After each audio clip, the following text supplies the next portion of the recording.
Good afternoon. Welcome to the Fayetteville Public Library. We have a very exciting program for you this afternoon.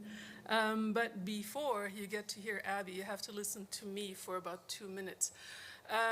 This program was put on by the genealogy department at the library. We're part of the reference department. And we are so pleased to have Abby here. Because we get so many questions about cemeteries and gravestones and inscriptions and history, and we refer to her now 2 books all the time. So this is a big honor to have her here. Let me tell you about 2 other programs that we have this month. We have a number of regular events. On Monday nights, the Daughters of the American Revolution are here to provide help, assistance with genealogical research. That's a drop-in program. We have another one called Genealogy Brick Walls. That's on the last Wednesday of the month. But we also have a special program called Using Auction Records for Genealogy Research. So if that is something you've never thought about, or you have thought about but it didn't work quite well, that may be the program for you, just to look at a different kind of resource, a different kind of record that could be helpful in your research. And that's going to be on Thursday, March 12th from 5:30 to 6:30. And then I'm doing a new program which started last week. On the last Sunday of the month, I'm doing a program called Tales and Traditions, which is story time for grown-ups, with pictures and snacks. And that's going to be on March 29th, I believe, yes, 2 to 3:30 in the Walker Room. Before you leave after today's program, please, please, please fill out a program evaluation. I'll come around and give them to you if you want, but there's also a big stack in the back there.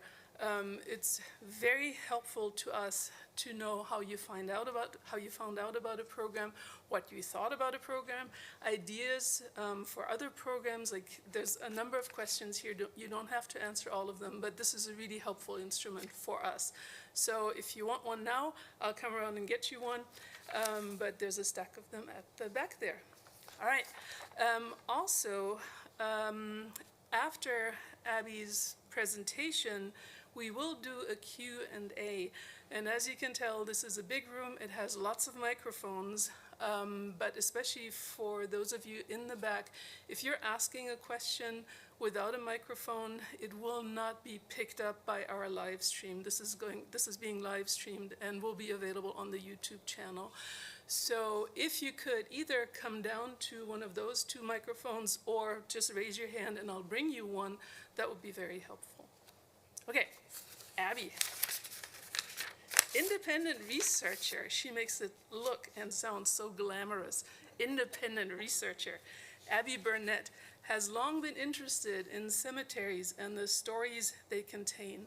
Her focus on burial in the Ozarks led to her appearance in the AETN documentary Silent Storytellers and to writing Onto the Grave, Burial Customs of the Arkansas Ozarks, 1850 to 1950. She's written numerous entries for the Encyclopedia of Arkansas, that's online, and articles for the Association of Gravestone Studies. I want to hear more about that. Like, there's a conference where people just talk about gravestones. That sounds, I love this. Where's the next one? Ann Arbor, Michigan. Okay, in June, I'll be there. This is great. Her new book, Though Silent They Speak, Arkansas Gravestones and Graveyards, is a comprehensive guide to the state's most unusual cemeteries, and there are some unusual ones out there, as we will hear. It just came out hot off the presses. I believe this is the first presentation of this book, so you're the first ones to hear about it. Burnett lives on Bradshaw Mountain, east of Kingston, with her partner and their 4 dogs. Please help me welcome Abby Burnett.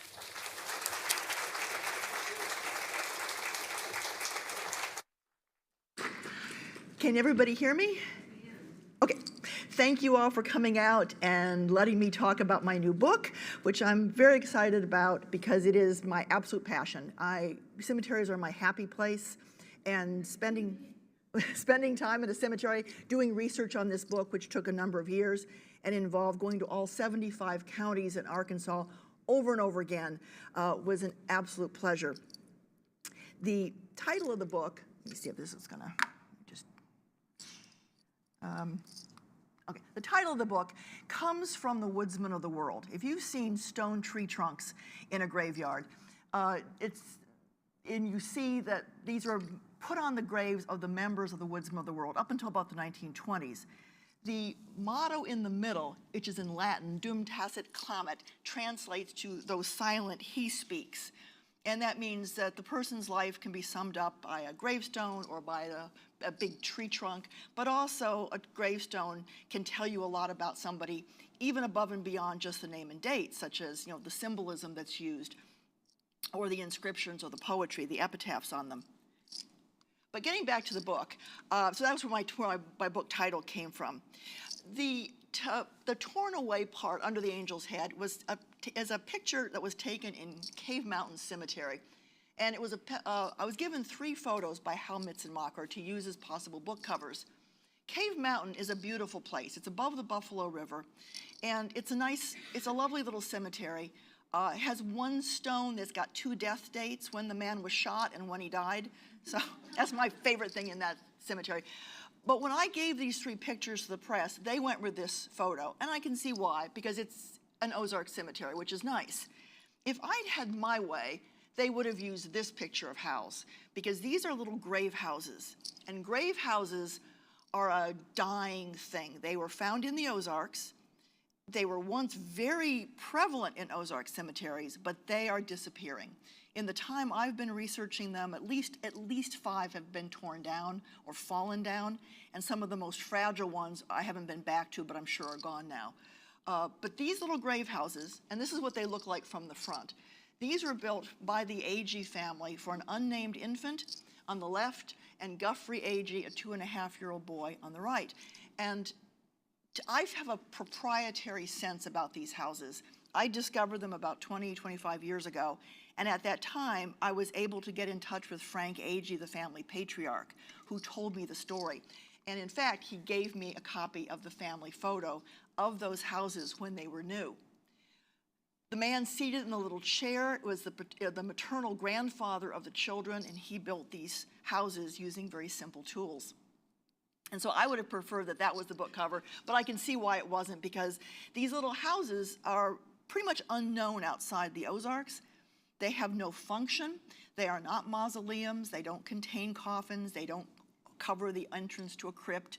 No one's really sure why they were built, but at one time they were a feature of Ozark cemeteries.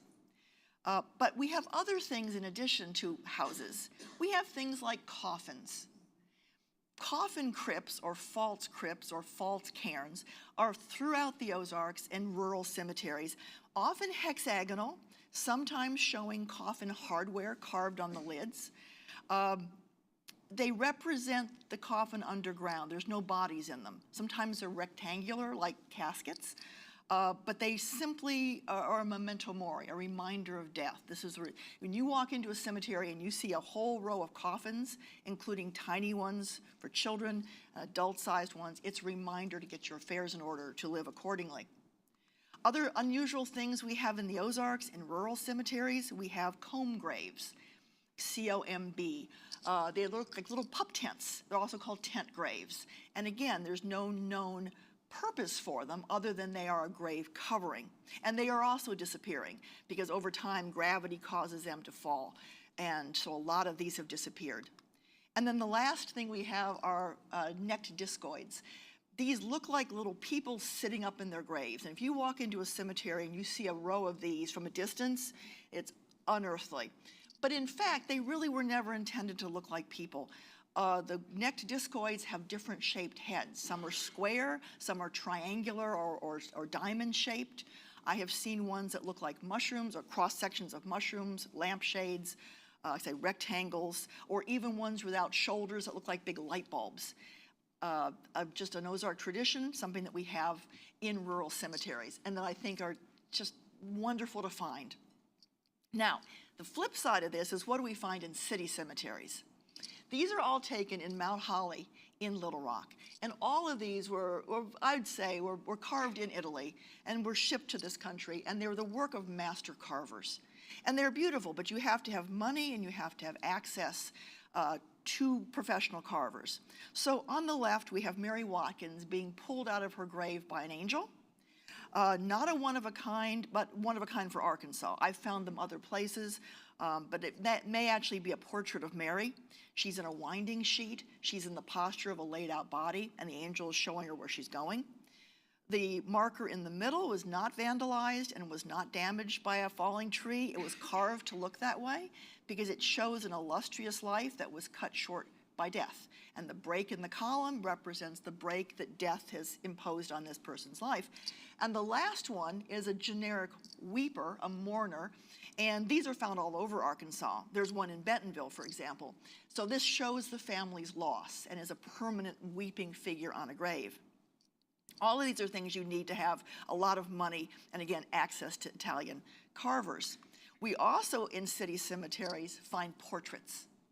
And these are not nearly as common as they are, say, in Memphis or in St. Louis or in Indianapolis. But when you find a portrait in Arkansas, some are really good. Now, Rosa, she's actually cast in zinc. This was a zinc marker, and her portrait shows the jewelry that she wore in life and the patterned scarf that she's wearing. Angela Mare down below, he has an angel on top of his marker holding out a crown of laurels, and you would think, what an illustrious man. When he died, the two Little Rock papers told exactly what he had done in his life. They said we should draw the veil of charity, but they did not. They told about he had been a counterfeiter, he'd had saloons, he settled differences with his fists. He was one tough customer, but he has a heck of a nice portrait on his marker. And you would never know from his marker. Other portraits, these are found in one of the two Jewish sections of Oakland and Fraternal, also in Little Rock. Ernestine Alexander, I don't know anything about her. Again, you see the jewelry that she's wearing. The Max and Esther Hilb, one of the very rare husband and wife portraits found in Arkansas. I think there's maybe two others. Again, in one of the two Jewish sections. But when you go to a rural cemetery, going back to my really favorite topic, you get portraits like this. Now, these carvers didn't have the same tools, the same skills, the same training, the same fine marble to work with. But the one on the left, Victoria, actually her tombstone says Victory. The census calls her Victoria. Victory Keithley died when her family was traveling through Arkansas, and she was buried in a cemetery where her family camped. And her father came back with a tombstone that he had made for his daughter. And that, I think, has to be her portrait. Her little boots, her short hair, the fact that she's holding out this, maybe a thistle, that none of this is in the books on symbolism. This is a father's portrait of his little girl. And then Daniel Looper over on the side. I don't know anything about Daniel, but I do know how he wore his facial hair. He parted his beard, mustache, curly hair, deep-set eyes, carved by a local carver who did not sign his work, but just a really beautiful portrait. Slightly more skill involved here. These were carved by the same man, DeKalb Plumley. He did have a lot more skill. He carved in Marion County. The man on the left is his father, carved from a photograph. I've seen the photo. It's a really good likeness. And on the right, that's his father-in-law, James Massey, a man with enormous ears and a rather sad expression. Both men were Civil War veterans, and both of these were carved, as I said, by DeKalb Plumley. So there's an example of portraiture in a rural setting. When it comes to symbolism, once again, the professional carvers, the Italian carvers did beautiful work. This dove, you can see every feather. You can see its little feet. I mean, this is a really gorgeous carving. But when you get out in the rural cemeteries, you find this. Now, to my mind, these are much more interesting. I love the primitive carving. The one on the left was made by a man probably early in his career for one of his sister's children. I think he got his start carving tombstones for family because his sisters lost quite a few babies. And so this one, the dove with a little ribbon that says, "Go with me to paradise." It's a consolation to the parents that their child will go first and they will follow.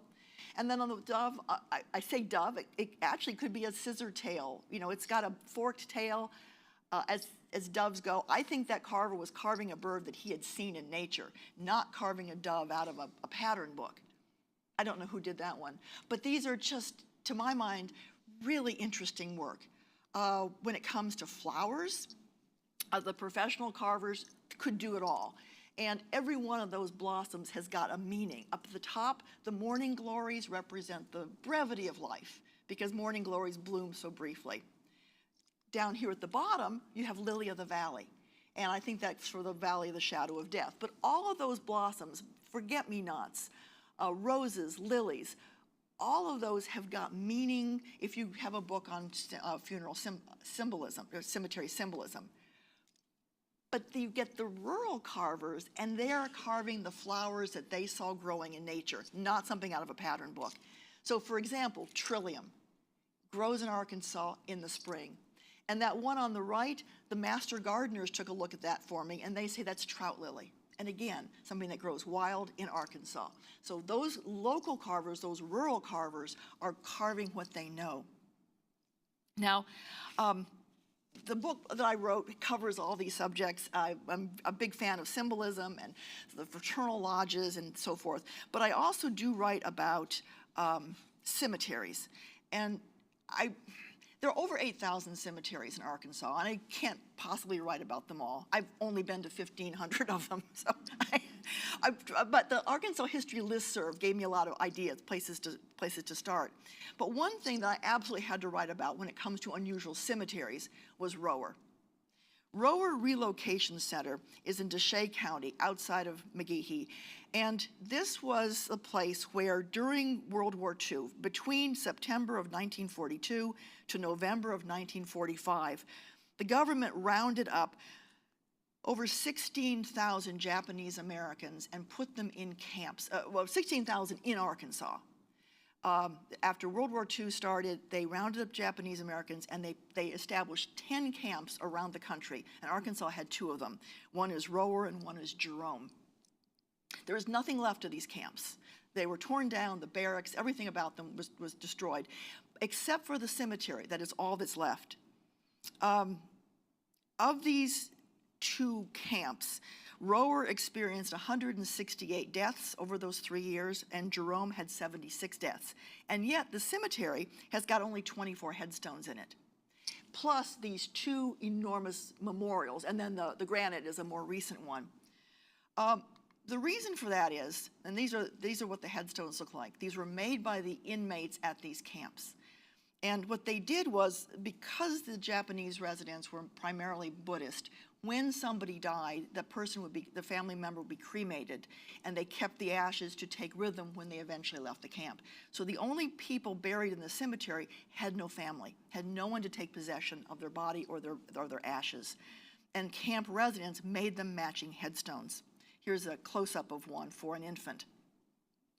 Of the men who were buried there, you can trace them on the census. A lot of them were living in hostels before the war. I can tell the story of one young woman who was buried there and why she was left behind. The other 2 big markers are memorials. The one that looks like a tank is in honor of the 34 men from the camp who enlisted in World War II and were killed in battles. And then the other one has Buddhist imagery, also military and patriotic imagery, and again, built by the residents of the camp.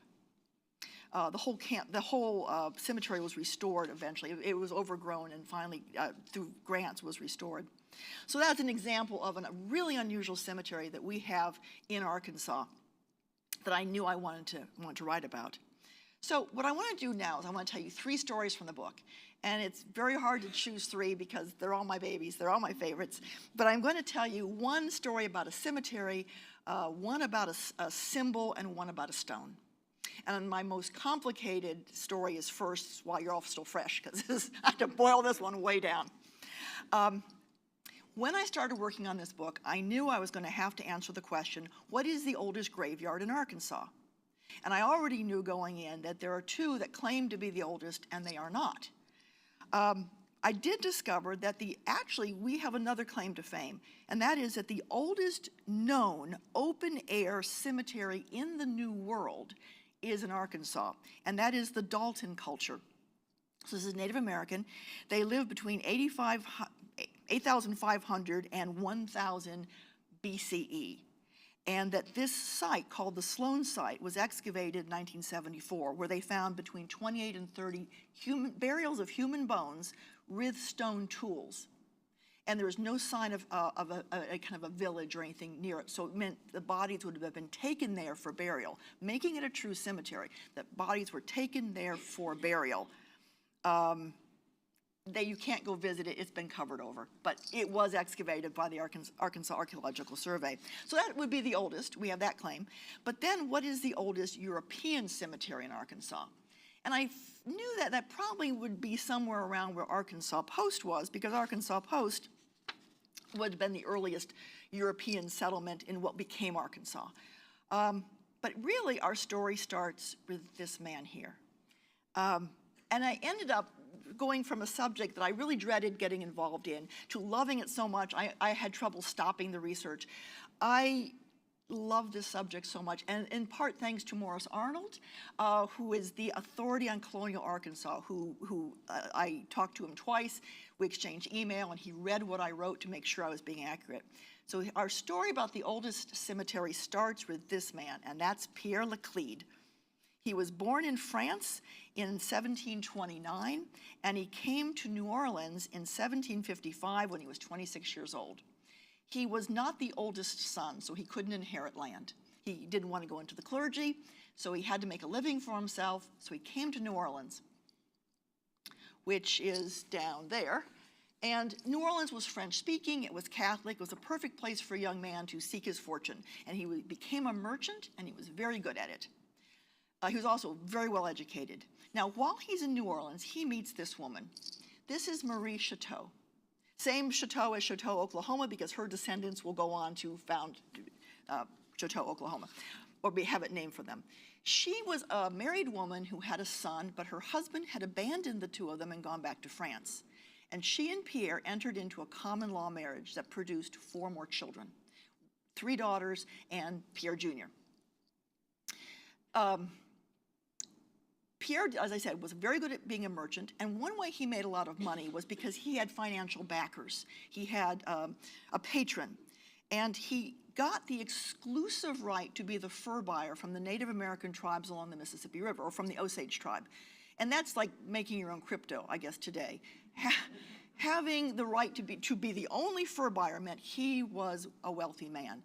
But at some point, his backers said, you know, having your trading post in New Orleans you need a better location. You need a place that's easier to work out of. You need to find a new place to set up shop. And so, looking for my dates here. So he goes out, I'm looking for, December of 1763, he heads up the Mississippi River in a boat, and this is pre-steam, so he's got men who are rowing and towing this boat, and he takes with him his 14-year-old stepson, Auguste, Marie's son by her first husband. He and Auguste and this boatload of men go up the Mississippi River looking for a place to establish a trading post. And there are a couple of towns already existing. He rejects those for various reasons. And he chooses this spot at the very top of the river where he decides this is where to put a trading post. And it is an excellently chosen spot. He takes an axe, he marks the tree so they can find it, because it's December. They want to be able to find it again. And he says to Auguste, son, I'm going to send you back here when the water recedes a little bit, it gets a little warmer. I'm going to send you back with a party of men who are good workers, and I will choose them. And I want you to be in charge of this party, this landing party, to lay out our new trading post. And I will give you directions. In fact, he, I think, actually draws him a map. And so the next February, Auguste and this group of men come back, the men start cutting down trees, Auguste chooses a place for the family home, and they begin building the trading post that will become St. Louis. In fact, Pierre Laclede is going to name it St. Louis. He moves Marie and the children. People move there. It becomes a thriving community. It's a well-chosen spot, and everything is going well except for one problem. Pierre loses that grant, that charter to be the exclusive fur buyer. It goes to other people. And with it, he loses his fortune. He's got a family to support, and he's got to make some money. So he decides to fall back on the thing he knows how to do, which is being a merchant. He's going to go back to New Orleans, load up a trading boat with luxury goods, and take them back to St. Louis to sell at a profit. After all, New Orleans is this seaport where ships are coming in from other parts of the world. There's all kinds of luxury goods. So he does this. This takes place in, I'm trying to think, in 1778. He gets on his boat with his boatman. It's a fast trip down the river because it's downstream. He gets there in the spring. He loads up his trading boat, and he also gets his affairs in order. So I think he's already in ill health, but New Orleans is also a hotbed of epidemics. So whatever the reason is, Pierre is not feeling well. He gets his affairs in order. He gets on his boat. The boatmen begin propelling this heavily laden boat upstream, and they get right here where the Arkansas River feeds into the Mississippi, and Pierre dies. Now, he dies, I believe, they think it might have been a fever. The problem is, it's now May in Arkansas, it's hot weather, there is no embalming, and the boatmen have got a dead boss they've got to bury. So they know that at this point, Arkansas Post is just 7 miles up the Arkansas River. Arkansas Post moves around up and down the Arkansas, so at this point, it's at the closest it's ever going to be to the Mississippi. The boatmen get word to the commandant, and on the morning of May 27th, 1778, the commandant gets on his barge, floats a fast 7 miles down to the confluence, and takes a look at the body because he's also the coroner. He pronounces Pierre's death from natural causes, and then inventories the boat because coroners get a little percentage for the crown. And now the boatmen have to bury their boss. Do they haul him upstream to Arkansas Post? No, they bury him right there where the two rivers come together because there is a bench of land above the water, and it is sandy soil and is very easy digging. Now, it's my belief it was already a graveyard. There's nothing that says that Pierre was the first person buried there. This is what it looks like today. It still exists. That sandy bench of land is now an island because during the Civil War, the Arkansas had its course changed for tactical reasons. But that spot was a very well-trafficked spot. People getting off of bigger boats to get on small boats to go up the Arkansas to Arkansas Post would have changed boats there. There were warehouses there. Thomas Nuttall puts it on a map. The town of Napoleon will be established about 30 years later. And Napoleon will be a very big deal until it's wiped away in a flood in the 1880s, Mississippi floods. Mark Twain writes about Napoleon. So this little graveyard is ultimately going to have about 2,000 people in it. The town of Napoleon will use it for their graveyard. In fact, this is what it looks like. I've not been there. I got close. I almost got there, but I didn't. There was a tombstone dealer in the 1850s, so there are few tombstones there. But that graveyard was used by the residents of Napoleon, river traffic. Any riverboat captain, once steam starts, when a riverboat captain picked up passengers in New Orleans and an epidemic was raging, he might have 12 people die aboard his ship as he's trying to get them to their destinations. And they had to bury in a hurry. They didn't embalm. They didn't put them in airtight coffins. They buried in the spot, and they buried in the Napoleon graveyard or along the routes where they stopped to take on fuel. So the wood yards, as they were bringing on fuel, were also where they buried bodies. So this little graveyard may have had as many as 2,000 people in it ultimately. Huge floods washed some of the coffins out, washed them downstream, and so forth. But in any event, it's known that Pierre was put there because years later his son was shown the spot by the very boatman who had buried his father. So there's no question about where Pierre was buried. And we know that that was in 1878. Now, the next year, Arkansas Post moved another 25 miles up the Arkansas River and abandoned that first post, which got wiped away in various floods. They immediately established a graveyard. They put it too close to the river, and over time, it starts to wash away too, so they start a second graveyard farther away from the banks. In 1830, a Jesuit priest was visiting, made a map, shows the old graveyard that's washing away, shows the new graveyard. The new graveyard is now called Skull, And a few years ago, somebody put this tombstone for Pierre Laclede in that graveyard. Pretty much everything is wrong. He used Leguest as a middle name for legal reasons. That is his actual birth date, but he did not die on June 20th. That's the date the boatman got back to St. Louis and recorded his death. So we know he had to have died on or before May 27th, because that's when the commandant records that he looked at the body. So he did not die at Arkansas Post. But in 2015, members of the local historical society put up a fake tombstone for him, and then they put up a new sign at the entrance to the cemetery, 1778, oldest cemetery in Arkansas. So we have not one, but two pieces of stones that are lying to us. You could see that they could have just said in memory of Pierre Laclede, because he is buried in their, in their county in a graveyard you can't get to. So those are the stories. This is a story I tell in my book. But I want to tell you a little extra story that I didn't put in the book because it involves Missouri, and it involves this man. So he's kind of outside of our Arkansas story. This is Auguste. Remember the 14-year-old that laid out the town of St. Louis and is considered to be the co-founder of St. Louis? Well, Auguste went on to have a very illustrious life. He was an Indian agent, I think it was. And before he died, he wrote a memoir. And his memoir actually tells what happened when he and Pierre Laclede founded the city of St. Louis. His memoir burned up in a house fire, but luckily the first chapter was saved. So we know that it said this. He said that Pierre Laclede, Monsieur de Laclede, having examined all thoroughly, fixed upon the place where he wished to form his settlement, marked the trees, told Auguste he would return, and said to Auguste, "You will cause this place to be cleared in order to form our settlement after the plan I shall give you." Seems pretty cut and dried, right? I mean, Auguste is following Pierre Laclede's orders. Well, Auguste died, and his tombstone was carved in French to say that he was born in New Orleans in 1750, and that he was sent by Monsieur de Laclede, the first in this land of savages, and founded the city of St. Louis. So his tombstone is laying out his claim to fame. It's all there underneath that new slab. The new slab was put on top. The bottom slab tells the whole thing, and this is what it looks like today, so it's very hard to read.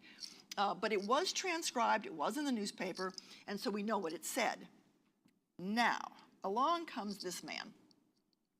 This is Henri Chateau, a direct descendant of Auguste, and he has a burr under his saddle. He wants his ancestor, and only his ancestor, to get full credit for founding St. Louis. He does not want Pierre Laclede's name in any way associated with this. Because there's these two branches of the family, and the descendants have never gotten along. So this is Henri.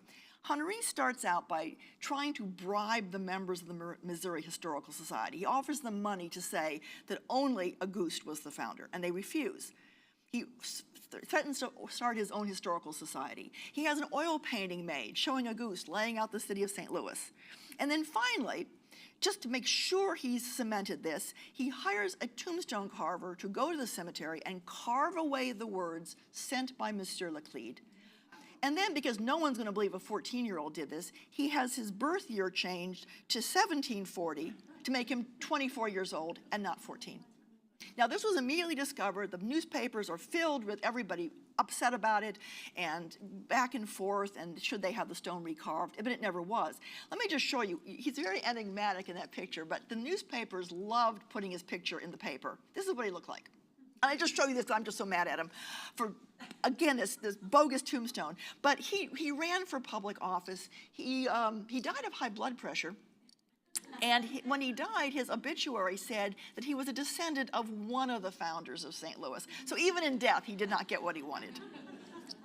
So this is Auguste again, and this is, somebody's made a new slab to put on top, and they have simply repeated the wrong birth year, and founder of St. Louis. They've taken some liberties. I mean, at one point, everyone said they should be co-founders, which would be nice. But in any event, I went to St. Louis just to get my own pictures of Auguste's tombstone. And I have to say, it's a little sad. I went to the office and said, "How do I find Auguste Chateau?" And they said, "Who's he?" So in terms of being forgotten. Well, that's my big story about graveyards and tombstones, that 3 pieces of stone that tell whoppers. I'm going to move to another subject which I'm very fond of, and that's symbolism. Symbols are just little pictures that take the place of complicated concepts. So, we use them now, an app on a phone or a logo, Starbucks logo. It doesn't have to look like what it is. It just, we know that what something means. One of my favorite symbols to find is the clock. And it's almost not a symbol, because when there's a clock on a grave, it's telling you exactly when the person died. So Mount Willie Cemetery is just outside of Camden, and it has not one, but 2 ministers who have clocks on their headstones with the hands set to the time of death. The one on the left actually says 10 o'clock, written on either side of the clock, for Reverend Harris, and then, or Hares, and then the other one looks like it might have been like 5 o'clock. This is not a one-of-a-kind thing, and it's not necessarily just in black cemeteries either. Now, this is an African-American cemetery. This is way, way back in the woods. It's an abandoned cemetery called Morning Star, and I'd read about it online. Somebody transcribed it and mentioned that there were a couple of clocks. So I needed to see this for myself. I'm very proud of this. It took me 4 tries. 4 tries of going to Lee County, and once being stopped by high water over the road, and there's a really big pit bull that lives nearby. It's a lot of woods, and you have to walk up onto a ridge. But on my 4th try, I got there, and there are these 2 clocks, and there may be more. The cemetery goes back into the woods, and I went quite a ways, but I did find these 2. Hands set to the time of death, or presumably. And then there's also a really lovely marker, also concrete, with a poem on it about somewhere across the river where the trees are blooming. Totally surrounded by woods, totally abandoned, totally forgotten. I have found other clocks with hands. Oh, and a rower where the Japanese put up those 2 large markers. The one marker that's all Buddhist imagery also has a clock. You can't read what the hands are set at. The concrete is very rough and it's in shadow. Oh, I couldn't read it, but they put a clock on that too. So the business of putting a clock on things, these are both out of white cemeteries. Clearly had clocks where the face is missing, but you can still see the gears, the interior workings, and presumably those would have had their hands set at the time of death. So that's I think probably my favorite thing to find. They're not all that common, but finding one feels like a real gift. So my last story I call it The Doctor and the Dog. When I started this project, I asked the Arkansas History Listserv for ideas. What do I need to not miss? And several people said, you've got to go to Helena, and you've got to find the Irish setter. And I've now made several trips. In fact, I got permission to clean the Irish setter. When I first saw him, he was covered in ferns. So it's a life-size statue of a dog. And I think this was carved from an actual photo of a real dog, because if this was just a lawn ornament, the dog would be very symmetrical. But this dog is sort of slouched, the way dogs actually sit, a little bit of a... And if you notice, he's got a collar around his neck that says Pedro. And under his paws, the word waiting, and around the back of the statue, the word fidelity. So Pedro is faithfully waiting for his owner to come back, for justice to be done for his owner. We don't know. Now, the thing is, this marker has got a lot of writing on it. And somebody must have been afraid that that writing was about to disappear, so they had it all redone on the red granite. So that's an exact copy of what it says on the bottom. And I will read you what it says, because it says that Dr. Emil Overton Moore was murdered. It says, he is now beyond the reach of blame or praise, and love will hope and faith will trust that he has felt the joy that is felt where there are no tears and no graves. He possessed marked individuality. He was incapable of dissimulation. His errors were the errors of a man, and they stood out in bold contrast to the time-serving, two-faced hypocrites who conspired to have him murdered. Any show of hands? Anybody think that's true? He was really murdered? It's another tombstone that's telling us a pretty big whopper. Dr. Moore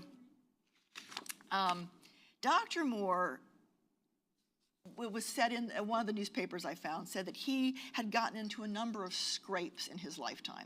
And a scrape is usually some problem, a brush with the law, some trouble he got into. Now, I can't find what the scrapes were, multiple, but I did find one. And that was in 1884. He killed one of his patients with a shotgun, put point blank range, after the two of them argued over politics. And he was acquitted. He was acquitted. Apparently, the patient came at him with an upraised walking stick, and what could he do but shoot him in the guts? So Dr. Moore was a violent man. He was also an alcoholic, and he was often drunk, and when he was drunk, his temper was terrible. And there probably wasn't a single person in Helena that would have testified otherwise. But what happened on February 16th of 1893 was that a farmer out in the country broke a bone. One newspaper says an arm, one says a leg. One paper says the family sent for Dr. Moore and he didn't show up. One paper said they sent for two doctors hoping that one would show up. And what happened was that Dr. Chenault got there first. Dr. Chenault was a rival doctor in town, and he was setting the patient's broken bone when Dr. Moore showed up, and he was mad as hell, meaning he was probably very, very drunk. And the two of them got into a very bad argument over the patient and realized that was unprofessional, so they took their fight out onto the front porch. And at some point, as the fight escalates, Dr. Moore starts to unbutton his jacket, and he starts to reach inside. And everyone knew Dr. Moore carried a gun. But Dr. Chenault carried a gun too, and he got to his gun first, and he shot Dr. Moore over the left eye, which is significant because later, Dr. Moore's sister told the newspapers that her brother had said he had a premonition that he was going to be killed by a fellow doctor by being shot over the left eye. So Dr. Chenault turned himself in and stayed in jail until there had been some kind of a court case, but he was acquitted immediately on grounds of self-defense because everyone knew how violent Dr. Moore was. So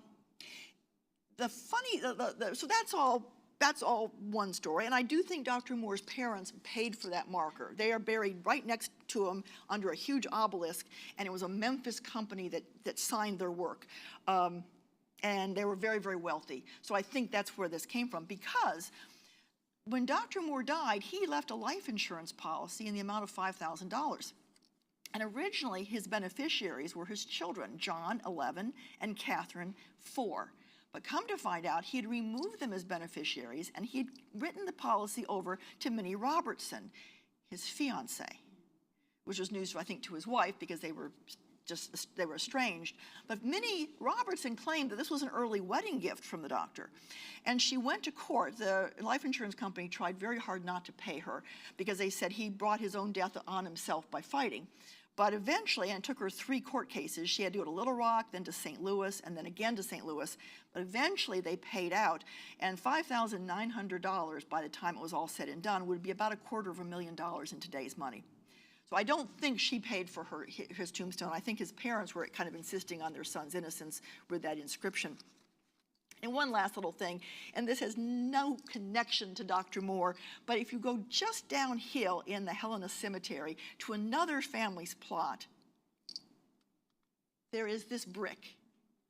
It's paving their plot, and it's got, I'd like to think they're dog paw prints. Just something that, twice I found paw prints in a cemetery in a brick. But anyway, that's just very close to Dr. Moore. Helena's got lots of stories for why Pedro was on the grave. And there's stories about hearing a ghostly dog howling and panting in the night on, moonlit nights. And there's stories about Dr. Moore being killed when someone tried to kill his dog. But there is no consensus on why that dog is on there. One thing I do in the book is I talk about symbolism, and I talk about how not to be misled by symbols. Lots of the older symbols can be very confusing. If your great-grandma has got an anchor on her grave, it doesn't mean she was in the Navy, and if great-grandpa has got an Indian in a war bonnet, that does not mean you're Native American. It means just the opposite. That was a lodge that was whites only. So symbolism can be confusing. Modern markers, though, I absolutely love. I don't know why people choose what they do. I have found so many Coke bottles carved on tombstones. The Oscar statuette was a man who did win an Oscar. It's Helen Gurley Brown's husband, buried in Arkansas. He did win an Oscar for a screenplay, I think. So I don't know. I really can't. Obviously, Razorback fans, they're everywhere. But in the book, I have my last chapter is on advice, things like symbolism, how to take good pictures, how not to be misled by archaic language, and so forth. And my absolute cardinal piece of advice to anybody spending time in a graveyard is to always check the back of the stone. Old stones, modern stones, the back of the stone is a blank slate for the family, for the carver. I have found continuations of long epitaphs. I have found carvers' signatures. I have found little bits of family information that the grandmother read her Bible every day, carved on the back. On modern stones, you might find an aerial view of the family farm. You might find someone's tattoos. You might find a pedigree chart. You never know what's going to be on the back. And sometimes you find deliberate humor.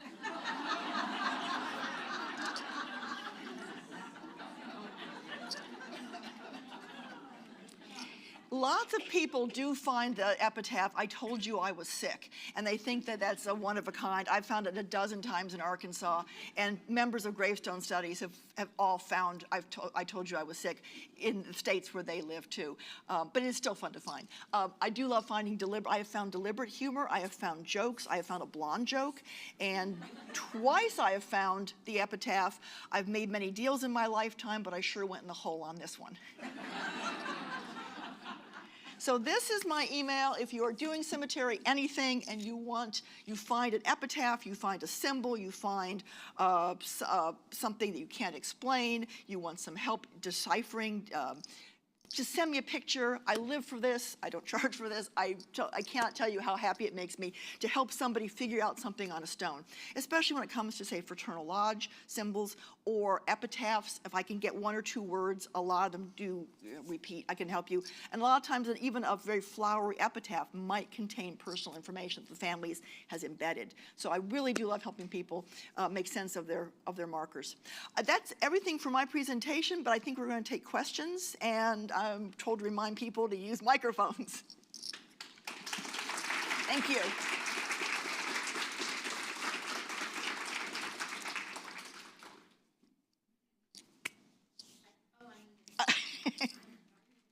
So it gets recorded, yes.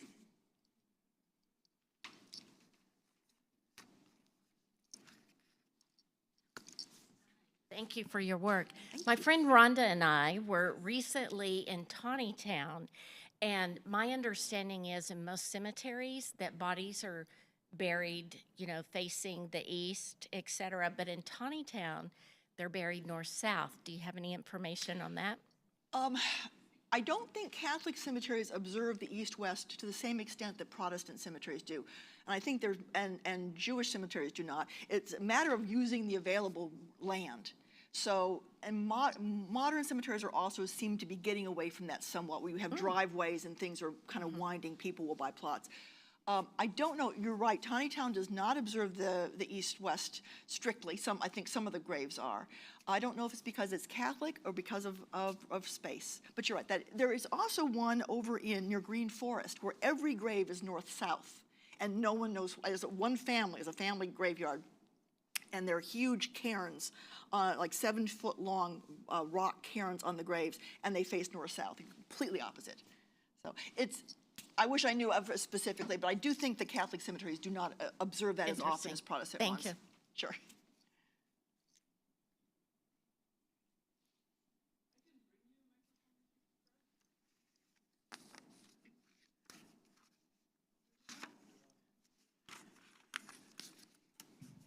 Thank you for your work.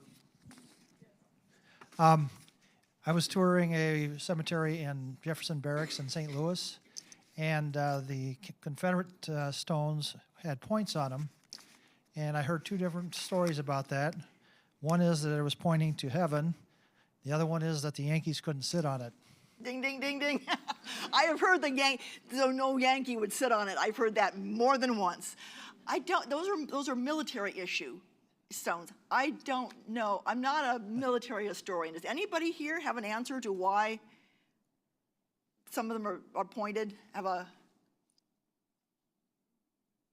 Nope. Okay. I love so no one will sit on them argument. I have another issue, which is maybe controversial. I don't know. I had never dealt with a grave douser until recently through the Bella Vista Historical Society.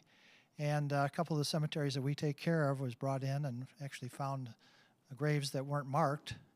And so we used him to go to the Bella Vista Memorial Gardens, where there's a pioneer cemetery. And there's a stone saying there's 126 graves there. And I think it was about 1981 they did ground penetrating radar and they found some. And so he came up and turned him loose. And when we counted all the flags that we planted after he pointed out where they were, there was 126. So Okay. I don't know if you've ever been to Bella Vista, but there's some interesting cemeteries up there, and I can get you in touch with a lady that can give you a tour of all those I cemeteries. would like that. I actually have not been to Bella Vista. The closer that things are to home, the less, I always think I have all the time in the world to go there, and then I'll do overnight trips to other parts within the state, whereas I could be doing things closer to home. But I would like to do that. Yep. Does everybody know what grave dousing is? Okay, well, grave It's- dousing, oh, I'll let you take this one. If you familiar maybe with water dousing way back when they used the rods and that, well, this gentleman has metal rods and there's I guess plastic around the end of it, and he holds them out straight, and I was watching to make sure, but at one point in time the rods will cross, or the rods will point left, or the rods will point right. And I watched his wrists because I figured, if he's fake, it's got to be the wrists. And they never moved. And he took, and you can see the lines are kind of diagonal, which we wouldn't have expected. And there was graves actually under where the roads are now, so it's under asphalt. There's about 11 markers where there was asphalt. So I guess I became a believer. Well, see, my problem with grave dowsing is that I've had people try to teach me to do it, and it does not work for me. I am not psychic. I have no extrasensory abilities. So I've had people where they'll give me the two bent coat hangers or soldering rods or whatever, and I will hold them and walk over what is known to be a grave, and nothing happens.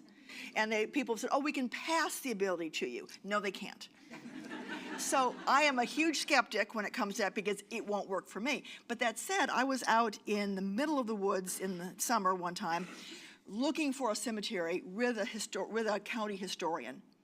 And we had been told by an old timer that he remembered growing up in this area, and we found what we thought was his old home place, the foundations, but then we couldn't find the cemetery that he had described, and he was too frail to come and show us. And so we walked and walked and walked and walked and walked, and finally, the woman I was with got her rods out and doused and found a whole bunch of graves, and we could leave. And I became a believer then because I was so happy to be done. And they were more or less where he had said they were going to be. And we did find some field rocks kind of sticking up. So she doused, and he had said there were 4 or 5 graves, and she found, the rods crossed. There are dowsers who say they can douse for whether the person buried there is male or female, and how old they are, and that kind of thing. I'm a big skeptic, but that's it.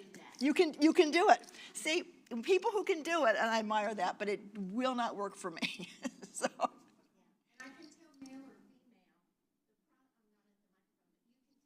The problem is if a son is buried with a mother, and then put son. Oh, a baby buried in the, there are cemeteries. I know Evergreen, I think, has a couple, well, many cemeteries do. If you go to Buffalo Cemetery near Parthenon in Newton County, several of the tombstones say the baby's in the mother's arms or at the mother's side, and it says it on the stone. So, you would have 2 bodies in one grave. Hi, and thanks. Very interesting. How are you deciding where to go to the cemeteries, and do you go to family cemeteries also? I'm not a big fan of the ones where they're just modern markers flat in the ground. Those. Yeah, no. Other than that, though, if it's a cemetery, I'm interested. Years ago, somebody told me about the Billion Graves app. So you can put that on your phone and you just say, find cemeteries near me, and it will show you, and they're color coded. So you can see the biggest, and then you can tap on one and it'll give you directions to it. So a lot of times I just choose an area to go to and then try and see everything that my app is gonna find. And I also have some very, very old maps. All the road numbers have changed, but you can still, the county maps. So you can kind of follow them. And they have little crosses for the cemetery, so I try to find those. Yeah, I love going to cemeteries, and I do like the ones that have ornate, not in the ground. I'll tell you a little thing. In Buffalo, New York, we went to a basilica, and next to it was a huge graveyard with very ornate headstones and carved out like the ones you showed. And my daughter and granddaughter are into cemeteries too. And then we went to Forest Lawn afterwards, and my oldest daughter made the comment that, oh, Forest Lawn looks like a park. It's like the burbs of cemeteries. So I thought that was kind of funny. But do you use an app to look the people up and get their information? Generally, when I'm in a cemetery, no, I'm just taking lots of pictures and I start trying to research them when I get home. But I do love researching the story, the people. There's a tombstone in Eureka Springs, and it's a one of a kind. It shows a butterfly, and it says, actually, as you look at a butterfly, and it says flown. But if you look carefully in the branches among like some ivy and some roses, there's a chrysalis. So you see the chrysalis that the caterpillar, or that the butterfly came out of, which is a perfect metaphor for death, you know, the grave and then the spirit. I started researching that marker, and while I didn't learn much about the 14-year-old boy buried there, I learned a lot about his mother. And I discovered that her ashes are still unclaimed 100 years later in St. Louis. And I went down this rabbit hole about Nettie McVeigh and trying to find anybody who would take possession of the ashes. And I kind of went on a really long detour, which has nothing to do with anything that I'm doing. But yes, once you get started looking somebody up, you start to find out a little bit, newspapers.com, Ancestry, whatever you can find, they start to really take on a life of their own. They start talking. That's what I found interesting. My granddaughter turned me on to that because she was on her phone, and I was like, can we just leave that phone alone? And she said, Nana, wait. And then she started telling me information. My sister and I went to London about a year and a half ago, and we went to Kensal Green, one of the magnificent seven. There's 7 cemeteries that were found at the same time, and they're huge and ornate. And we found a grave for a man that had a lot of snakes on his mark. He died in the 1800s and had a lot of snakes. And so we looked him up and did a search, and turned out he was a doctor who had invented a terrible therapy for people with like tuberculosis. He mainly killed his patients and was sued several times. And then when he got tuberculosis, he refused his own treatment because it involved violent rubbing and making sores on the person. And then, but his grateful patients, the ones he cured, paid for this elaborate monument. And because snakes are associated with doctors, you know, the caduceus and so forth, they put snakes all over. So being in a graveyard and having an app that will tell you, thankfully people put enough, will post things like obituaries and photos. You can stand on the spot and learn about somebody, which is an amazing gift. It's hard to come back to the surface sometimes. I am still down the woman whose ashes are in St. Louis. I mean, I know so much about this woman now, and I was hoping that if I could not find a descendant, they would let me have the ashes and I would bury her on her son's grave in Eureka Springs. But I did find a descendant, and I turned everything over to him, and I don't know what's going to happen. Maybe he'll claim his great-great-grandmother because I gave him everything he needed to do that. And I've been on cemeteries right here. Oh, there you go. Thank you. You know, on farms, at churchyards, city cemeteries. In Arkansas, is there a pattern to where cemeteries ended up being? Or? No. Somebody actually did a study, a grad student at the University of Arkansas. I think he took Crawford County, and he tried to just determine, was it because it's high ground, or it's near water, or far from water, or, you know, he could not find any unifying thing. I think people who owned land buried on their own land. It must have been a wonderful thing to know that you could have your family graveyard, you could have on your property. Town started cemeteries. Fayetteville, I think, started trying to consolidate graves from people's yards. They tried to create city cemeteries. And then people starting big cemeteries always tried to get somebody famous buried there to attract more business. But I don't think there is any unified rule to why they are where they are. preferably not near a water table. You don't want to be digging a grave and have it fill up with water. Other than that, I don't think there's high ground, though, in the Ozarks at least. People did seem to want high ground. Not at all. Not because, first of all, at least in the Ozarks, churches were multi-purpose buildings. For example, the Masons might build a two-story building and have their lodge upstairs, but the lower half would be for church services, for school, for community. And so it wasn't any one denomination. And when you have traveling ministers, the circuit riding ministers, the Presbyterians, the Methodists, they would use that space, but it wasn't necessarily their church. So that being buried near the building would have been fine. And there certainly are buildings and churches and schools that have graves near them, but there was no, I don't think anybody felt a need to bury next to a church, because that would have, now Catholics are different because you want sanctified ground. So for a Catholic, being in a Catholic cemetery and possibly in your church, that would be different. But among Protestants, I don't think there was really any rhyme or reason to where you put the cemeteries.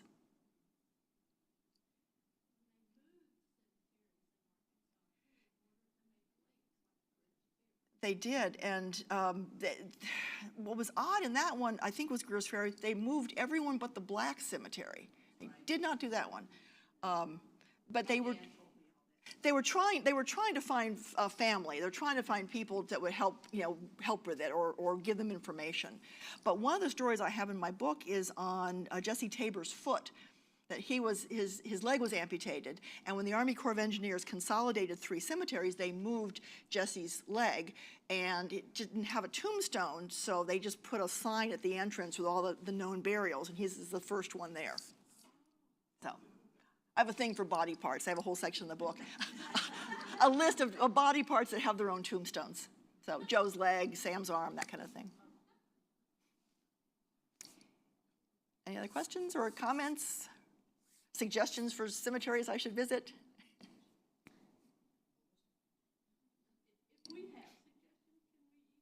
Please, please do that. Yes, absolutely.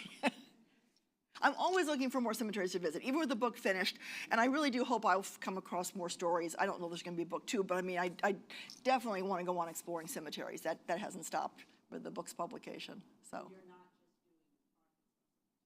I just got back from London literally last week, just so I could go to cemeteries.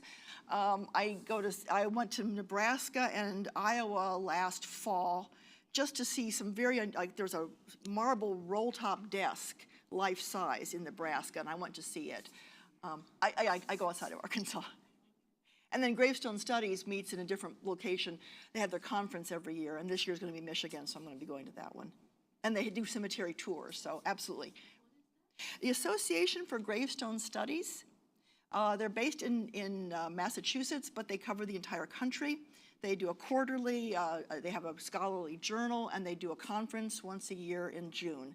And the conferences are part cemetery, tombstone restoration, if you want to learn how to epoxy and fix a stone, and it's also lectures and cemetery tours. It's a little bit of everything. So. People sharing information. You can find somebody with a love of one thing, and everybody's going to, send them examples. It's a really good group for sharing information.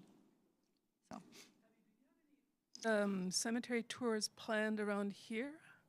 I don't. Last fall, Shiloh Museum had me do one of Bluff Cemetery. We did 2 in the same day. And that was a lot of fun because there's some really interesting biographies in the old part of Bluff. I think we did like 12 stories of people buried in Bluff. But I don't have anything scheduled. I have other presentations and book signings. Shiloh Museum's doing one, I think, in May for me. But I don't have any tours planned. But thank you. Okay, thank you.